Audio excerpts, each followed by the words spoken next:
What exactly do they mean by sudden cardiac death?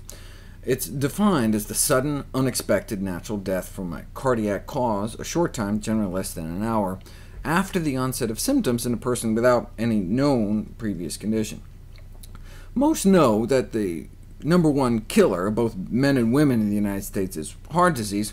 What people may not know, though, is that, according to the American Heart Association, for the majority of Americans that die of heart disease, their first symptom occurs not years before they die, but literally minutes before they die. In our last hour on this earth, in agony, all the dietary change in the world isn't going to reverse our course. Even if the paramedics snatch away our milkshake, refuse to stop at our favorite fast food joint en route to the hospital, it is too late. One moment, we're talking to our family, and less than an hour later, we could be gone forever. The #1 cause of death in America is not just heart disease, but more specifically sudden cardiac death. People dropping dead in their 30s, 40s, 50s. Is that just what happens when you get old, though? Your ticker just conks out, your pump just wears out on you? No. That's why Dr. T. Colin Campbell's work was so revolutionary. In fact, he's the reason I chose Cornell.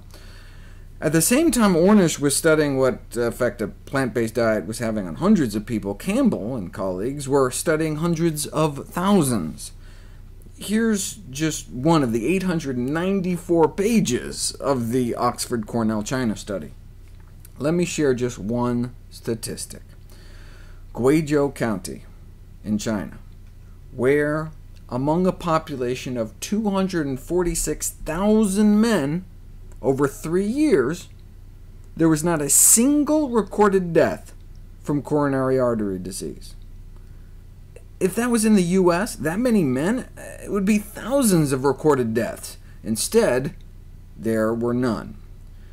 There's nothing natural about heart disease.